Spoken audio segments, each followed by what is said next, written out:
Oh, hello and good afternoon. Good afternoon, good evening, good morning, wherever you are. It's actually evening where I am. And first of all, I've got to apologize because the review is usually out every Monday by midday. And now it's kind of like Monday evening, and this might not even be out until Tuesday. Who knows? It depends on the editing. But regardless, a warm welcome to all of you guys, and thank you to everybody that tuned in to our live watch along on Saturday just gone. It was an effort to get up after 2 hours sleep, trying to watch all the fights and catch up and keep that enthusiasm, but we were entertained. Because of that, I am literally going to cover the Matchroom card. I have watched the highlights of the other cards, but I'm just going to stick on the Matchroom card because that was kind of like the one that I stayed up for, and so did you, beautiful guys. Um, so yeah, we're going to start off, and I'm going to start off with Joe McGrail, out of the Red Triangle in Liverpool, trained by Paul Stevenson, who I have spoken to before. A good trainer, a lovely man, and he's very calm in the corner. We saw what Joe McGrail was able to do. You know, coming to get his, I think it was it his Matchroom debut? I'm not sure if it's his Matchroom debut, definitely his US debut, as was a lot of the fighters on the card, a lot of the British fighters. Um, he got his round two TKO, going in against the 8-4-2. So a winning record fighter with Edgar, was it Edgar Ortiz Jr.? We saw some really good skills, some good timing, footwork, and he got that TKO. It was beautiful to see. And you could almost see Joe like smiling as he put him down on the ground. I always get a little bit nervous, and you'll hear me say this a lot. Let's just face it, I get nervous a little bit when it comes to boxing. When there's brothers on the card, there's two of them. I've seen it before with the Yafais, that pressure that goes on when, I don't know, whoever's up first. We saw it with Carol and Moses Atuma. You could probably name some more, but those two recent ones kind of stick out, and it's like, mm, nervous. My brother's on the pressure. I don't know how they feel. It's a question. If I get to sit down with either of the guys, it's something that I'm going to speak to them about. So yeah, he got that. So it's setting the momentum. It's setting his brother up for, either additional pressure or, yet we're on a winning streak. My brother's got the win. I'm going to get the win.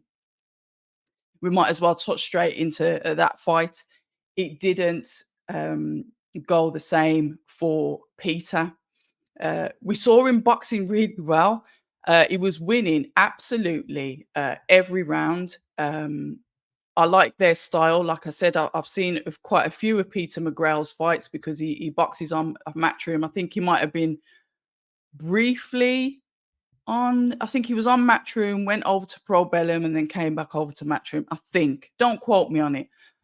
Super bantamweight. That obviously got the KO, not the TKO. You see a lot of TKOs, but you rarely see the KO on the record. And I think that was that in round 5 against Jarico O'Quinn. I think that's how you pronounce his name. I'm sure you guys will tell me if I've not pronounced his name right in the comment. There was a little bit of needle at the press conference because obviously I watched all the lead ups for it, and it was kind of like, yeah, all right, these two, they might go at it. We saw that, Peter was confident. And like I said, he was winning the rounds. He was boxing really well. And then on the button, what a shot. On the floor, he was laid out on his back. A bit worrying at some point because you look at their eyes and you think, is his eyes going to start, rolling back into his head? We've seen it when, a couple of fighters have gone down and they're on the back. We saw it with, oh gosh, what was his name now? Was it Callum Smith? And I think he knocked someone out and they ended up seizing, like stiffened in the ring. Was it Callum Smith? If it wasn't, let me know. I'm sure it was a Matchroom card, and he ended up literally like he was having a seizure in the ring. A dangerous sport, but it's something that we all tune into. Obviously, he's got the AOK, but as you know, when you get those type of stoppages or those KOs, you end up getting, a suspension, but a suspension for health reasons. So commiserations, because it must have been, he's cheering his brother on. He wants his brother to win, and then obviously he's got to go in next. And he didn't get that win. Just that low hand, just the hand low, the opportunities there, cracked right on the, right on the jaw, right on the chin, and down he goes like a, sack of potatoes, as we say. So commiserations, a good gym, some good fighters. But like I said, at the end of the live watch along with Sonny, live to fight another day, and there was no way he could have carried on from that anyway. Junaid Bostan, that's another fight I'm going to cover. Junaid Bostan, somebody that I've like followed from the beginning. He's 21. He's nicknamed Starboy. He's ambitious. He's got that. He's got that little cheek about him. Out of the Steel City gym, um, he went in there and I mean, he said it himself. It wasn't his best performance. There was points there where his coach Grant Smith, Dalton Smith's father, and their head coach in the gym was shouting at him, saying, "Listen, what are you doing? If you stand there and trade with him, you're going to get knocked out." And that was a tough fight for Junaid. Let me just have a look at the yeah. You're looking at now 8-0 and obviously 6-1. So you're looking at somebody with a clean record just like him. And I remember Junaid quite to provoke his opponent at the press conference saying, "Look, you're Sugar Hill's nephew and he isn't even here." So that kind of like shows what he thinks about you. Had that air going into that fight, that air of confidence, that cockiness, that if you know Junaid, that's what he does. He's a top table kind of entertainer. Um, but yeah, that was tough. I think, to be fair, Ross was trained by Alicia Baumgardner's trainer, and you know me with names. Harrison, he's trained by him. I'm sure it was him, Tony Harrison in the corner. Good trainer. His father was a former trainer. Unfortunately, passed away. His father used to train Alicia Baumgardner. Now Tony trains Alicia. I believe he's still training her. So unless anything's changed, and I believe that's the coach that he had in his corner. So good stock, good value, and I think when you're at that stage of your career, what is he on? 8. Junaid's on 8. I think those are good type of fights for you to have to get that experience, to go in with somebody that's, got that, when we talk about winning records, we usually expect maybe a few losses, not as many as wins, obviously, because that's what it's called, the winning record, but we expect maybe a couple of losses, maybe a couple of draws. But this guy went in with the same clean, lovely records that still got that O on there. And that was a tough test for Junaid. But I think it was just what he needed at this stage of his career. These are the fights where, and I always look at like boxing, yes, I get it. I'm not going in the ring, but there's still experiences, and you're like, okay, I probably didn't. I got the win. He did get the win. It wasn't like cheating or anything. He got the win. It wasn't gifted. Um, but he can go away and he can learn something from that. He can learn why he went wrong. He can learn that when his coach was shouting at him, why wasn't he doing what his coach was saying? What was it? Was there something going on in that ring with the opponent that was outsmarting what he wanted to do? Or did he just want to go out there, put a show on and get that KO in front of, a completely different audience?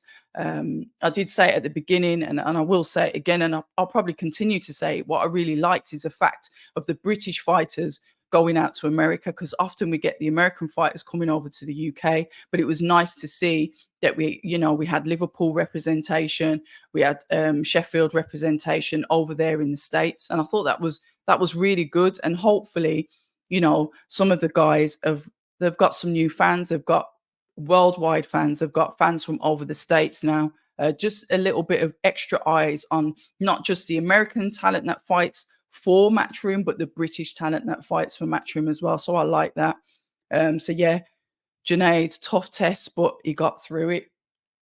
Yafai versus Santo Moro, an experienced fighter. Now, if you look at Yafai, he's not had many fights at all. And this opponent, extremely experienced, and again, a winning record. Yes, you guys could say, "Oh, but when was the last time he fought? Who's he fought? Whatever, etc." The experience, I keep on putting this argument forward that sometimes we discredit people that are labeled as journeymen, but look at their experience and look at who they've been in with, um, because they've got that experience. This guy had 22 fights, uh, 22 fights, no, 22 wins. I do beg your pardon. So I think he's had 25 fights in total. And obviously he's got I think it's now lost three on the record. We saw Yafai, and I want your opinions on this in the comments actually. When it comes to the Olympians, and don't get me wrong, Eddie Hearn put young Yafai in, I think it was a 10 round, was it interim? He put him in a 10 rounder WBC fight on his debut as obviously being a medalist, an Olympic gold medalist. So he's put those challenges out there, and he boxes really well. He's good. He's a mover. I like watching him. He's got incredible feet. He was a fight that, as soon as they signed him, and obviously when Sonny came on board, it was like, yeah, I see what Eddie's doing. Eddie's going to match these two. He's going to match these two guys up. It's a potential fight for down the road. Yafai was very critical of himself. The point system, I'll leave that for you guys to debate in the comments, because I try not to even bother with the points now because it's subjective, and I don't know what goes through some of the judges' minds at the time of them making those decisions. I'm not a professional judge, so I'll leave that to them. A tough fight for him. He wasn't happy, or he said, look, I'm still learning. So I was saying, like, with these Olympians, do we expect so much greatness from them in such an early part of their career because they've got that Olympic, not, Olympic medalist pedigree? They are coming in at such a high standard. Do we then think they can take on anybody because of their amateur experience? It's so open. It's for debate. I've spoken to people that were on the GB team, people that were Olympians, have got medals. Some of them, are really suited for the pros, and then some of them have said it's a completely different thing. It's completely different. It's a wake up call. It's almost like I'm having to learn boxing all over again. There's all different weird and wonderful views, and I just want to, open that up for some discussion with you guys. Are we very have we got these extremely high expectations that may be a little bit unrealistic for the Olympians, because it seems as if when you get the great stoppages and you're knocking people out, and then you go in against someone slightly tougher, and you're not getting that result. And it's like, oh, well, actually, am I that good? Or like, young Yafai says, I've got work to do. I'm still learning. Can we accept that? And understand it's just part of the boxing game. I'll leave that open for you to debate, but congratulations to him. Yes, he is a Brummy, so yes, I have got a bit of bias, sorry. But I'm trying to be as open as I can be with it. We've got to move on to the main event. I'm going to cover that main event because what a fight that was. I wanted Sonny Edwards to win because I did. And why wouldn't I? I don't see anything wrong with wanting Sonny Edwards to win. Did I know it was going to be a tough fight? Yeah, of course. But the thing is with me, I don't back necessarily, and I did believe that Sonny could win as well. But what I'm saying is when I am a fan of the sport, I'll openly say that. You've heard Gareth A. Davies come on the channel several times and say, well, this is my job. I'm a journalist. And he sort of like puts that line in the sand between me and him. But I'm quite happy and open to admit that I'm a boxing fan. So if I'm a boxing fan, I've obviously got my favorites or who I'll support. And I don't support them just because they're winning. I support them because I'm a fan of theirs. And when you're a fan, I think there's more kind of loyalty in football, that you support the team, where sometimes they might win, sometimes they might lose, but you support the team. You give them stick, but you'll still rock with them because that's your team. And that's the kind of attitude I've got towards boxers. So I'll support them whether or not I believe they're gonna win or not, because I'm a supporter of them rather than their winning record, even though their winning record might have been what caught my attention in the first place. But that's just my little take on why I may come across as slightly biased or favoring certain fighters over the other. It was a good fight. It started off really well, as did Sonny. What I noticed very early on in the match itself was that Sonny was often complaining that Bam was hitting him low, when I didn't think, and correct me if I'm wrong, I didn't see low blows. I saw on the belt line, but I didn't see anything low. But I saw Sonny like complaining a little bit about that, and I thought, okay, I guess he's got, Sonny's known for being slick. He's known for being a mover. So what do you do? Part of your plan is to stop his legs. Let's take away. Let's create, like in in Bill Haney's words, let's create that handicap. So what are we going to do? We're going to attack his body to slow his legs down. And for the first few rounds, okay, that didn't seem to work because Sonny was still moving, he was still slick, providing those counters and making it awkward, albeit, both of them at times, it reminded me of Canelo and Triple G, just the fact that they were in synchronicity with the jabs. You've got the southpaw and the orthodox, and Sonny did switch as well, but they were in synchronicity almost at sometimes throwing out the stances when they were in the same side stance. So yeah, it was really interesting to watch. But then I noticed that Sonny's legs started to fade, and I thought, these body blows, because albeit, as you can see, the damage was there to Sonny's face. You could see that Bam was intentional with the body shots and was able to walk Sonny down. Sonny was very good with the counter punching. We saw a lot of that, but we saw that the punches weren't necessarily stopping Bam from what he was doing. Listening to the corner, I heard Grant Smith's, obviously his corner, talking and saying that, you got to move, you got to box and move. Basically, don't stand there and trade with him. That's what he wants. And, Sonny's like nodding and saying, yeah. And then as the rounds went on, you saw more cuts. You just saw Bam. Bam was kind of like, Bam had a style where he was aggressive, he was on the front foot. Sonny's comfortable on the back foot anyway. But you saw Bam do this. And when you saw him do that, he was either enticing you to obviously throw to the body so he can counter you, or he was getting ready to come in. He'd literally do that. And then it was almost like that was a reset. And then he'd let go, he'd launch, he'd go forward and really start to put the attack on. I saw Sonny's legs go. I can't remember what round. Was it round 5? I saw his legs wobble a bit and I thought, "Ooh." And then, like I said, you saw the cuts, um, and it just seemed like there was an onslaught. And I thought, "Oh, the ref's gonna start taking a closer look at this." Because even though Sonny was moving and he was moving right to left and he did do his switch stance, it seemed to slow down. So what I'm saying is I do think that the plan from the initial plan, and correct me if I'm wrong, you might have heard post fights where he said something different, was to slow his legs down, and that's why he was attacking the body. Do I think there were low blows? No. Both of them were doing what was, what they thought was necessary in there to win the fights. Enjoyable fight, but as the rounds went on and we started to see that onslaught towards Sonny, I started to think, oh dear.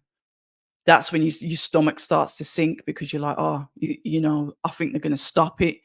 And then that knockout, literally, you could, when you say that people sit down on their shots, you literally saw Bam sit, his legs still weren't square on, but they were sat, and he threw that shot, and it literally twisted the whole of Sonny's body onto the floor. And when he got up, he really didn't know where he was going, what direction. I thought, they're going to call it, they're going to call it. But they didn't. And then until they did, I'm hearing a lot of, conflict about, quitting and all of this stuff. And I remember when I was doing the commentary, I was saying, look, there's no quitting him. He's still ready to go. But I remember saying, He's missing his shots. Can he see out of his eyes? Because you watch boxing, you see the eye swelling up, and you know when the eye starts to go like that, that they're possible going to have like double vision, and you saw that because he was swinging and he wasn't hitting the target. Um, massive commiserations to Sonny. Of course, he'll come again. Bam just got the better of him. Bam was just a better fighter. And a massive congratulations to Bam Rodriguez. Really good fighter, solid fighter, still really young as well.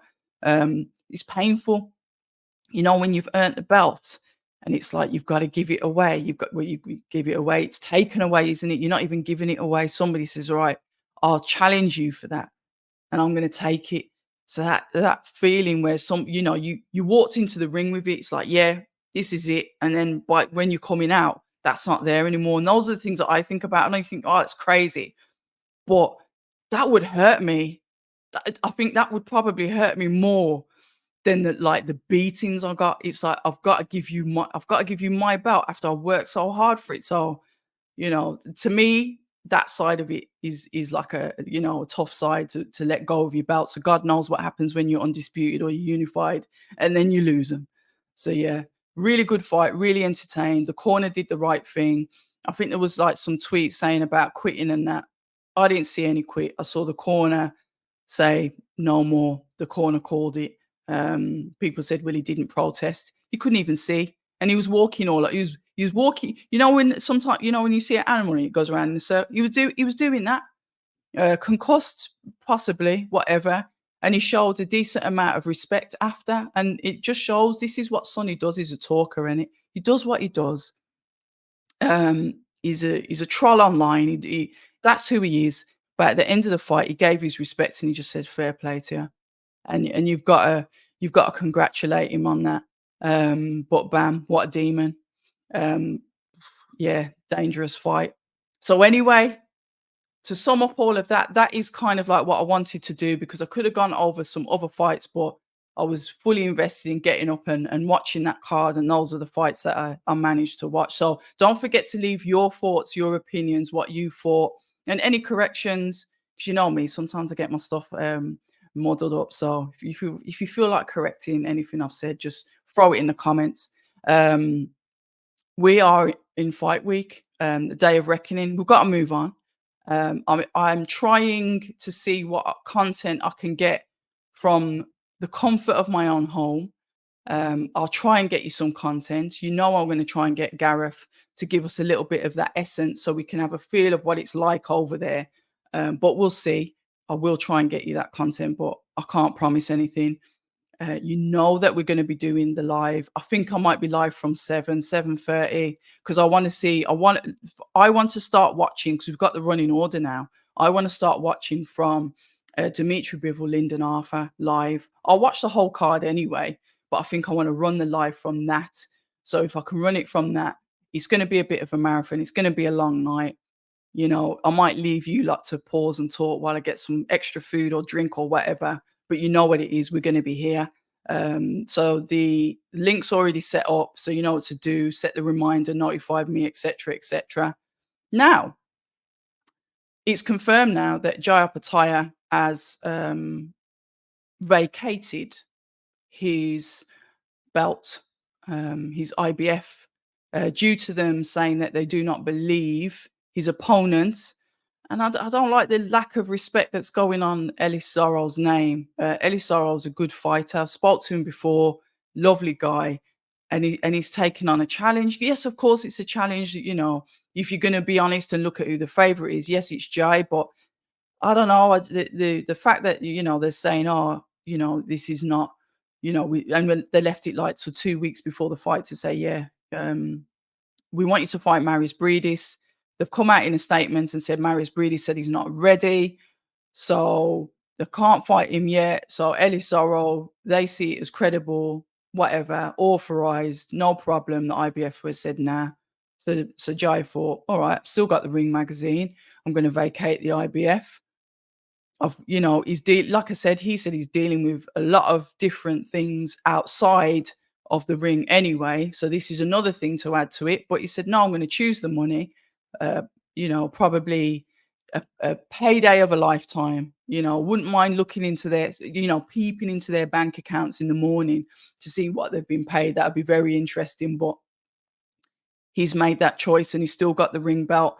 And I'm going to be honest, and I do believe that he will beat all of the current cruiserweight champions at the moment, the current ones. I'm not saying that's not subject to change because then it's reviewable, depends who else becomes a champion. But what from what I've seen at the moment, the world champions, I mean, I do believe that he beats them all. And fair enough, he might drop down the queue for the IBF, but he'll get it back. It'd be interesting. I know there's a list and there's obviously a hierarchy of names and whoever's in what order and who should fight for the vacant. But let's see what happens with that. Let's see what happens with that IBF belt because I know promoters are going to be swarming around that to see if they've got any potential cases that they can put forward to try and elevate the names on the IBF list to see if they can get other people to fight for the vacant. But whoever it is, people might have sighed a bit of relief when they thought, oh, I'm not going to fight Jai Opetaia for the IBF now. He's kind of like out the way. No, because he's going to be chasing the other belts. So he's still going to be there and he's still going to be an opponent that the cruiserweights are going to have to, face and fight to defend what they've got. So yeah, interesting times. We saw the grand arrivals. Obviously, himself's one of them. Otto Wallins, one of them. Otto has come across that he's very confident and that, saying, well, it's not going to be a shock if I win because, of course, I'm going to win. So he's very confident of himself, which is a good thing to see because we don't want somebody going in there that thinks that, they're just going in there for the payday and they're not going to win. So that's good to see. You've seen the conversation, with Jarrell Miller, and this is all the Queensbury stuff that's out at the moment where they were speaking to all of them. And, Jarrell Miller is Jarrell Miller. Love him or hate him, drug cheat, whatever you want to call him, he's there and he's fighting Daniel Dubois and he's confident that he's going to win. Dimitri Bivol, sat there and, they're saying, well, have you, Lyndon Arthur, have you, looked at your opponent? And he says, of course I have. I'm fighting him. Of course I've looked at him. And, because of that English language barrier, it's just going to be like blatant answers. There's going to be no sugarcoating it. Yeah, he's got a good jab. Giving him his flowers and saying that he's just glad that he's out fighting. So I am really, really looking forward to that card. Excited about it. A few people have said, "Oh, would you have wanted to be there?" And sometimes, when you look at the glitz and the glamour, and you're like, "Oh, maybe," but no, because I think sometimes when you watch the boxing matches, you've got the best view at home. And if you've got access and you can still speak to the fighters, which I am trying to do, but I'm not really getting anywhere with it at the moment. I'll be honest with you. I don't mind watching it at home. So yeah, I'm going to be here. We're going to be live. It's going to be a long one. I don't think there's anything else actually. There's obviously some bits and bobs on Twitter, but you know me, I'm not really that interested in like the gossip and this and that. I just want to see the fights get made, see people get in the ring. But what I will say to us, and it's a message to myself as well, to give the fighters a little bit more credit. I get it. They're getting paid to get their heads caved in, and it's the entertainment business and all of that. But I think we're surrounded by people that just want to see people fall so bad. It's very, very, very, very toxic. I mean, my attitude is if I don't like it, I'm just not going to say anything. I'll just leave it. But I think that we need to give these guys a little bit more credit for what they're doing because it takes a really. Somebody said it the other day. You've got to have like a screw loose, even if you're allowed to say that in these days, with the PC terms. You can't be fully 100% right in your head to be able to climb through those ropes and do this out of enjoyment, whether it's for payment or not. So I want to end the note on a positive, as I do, which is just to give the fighters, win, lose or draw, give them their dues. I get it. In boxing, there's only one winner. Runner up gets no prizes because there is no runner up. Yeah, it's not the Olympics. There's no bronze, silver or gold. It's a winner or loser. But just show them a little bit of respect. That's all. So yeah, thank you once again as well to all of the new subscribers, all of the ones that have stayed. You guys are amazing. You know what it is.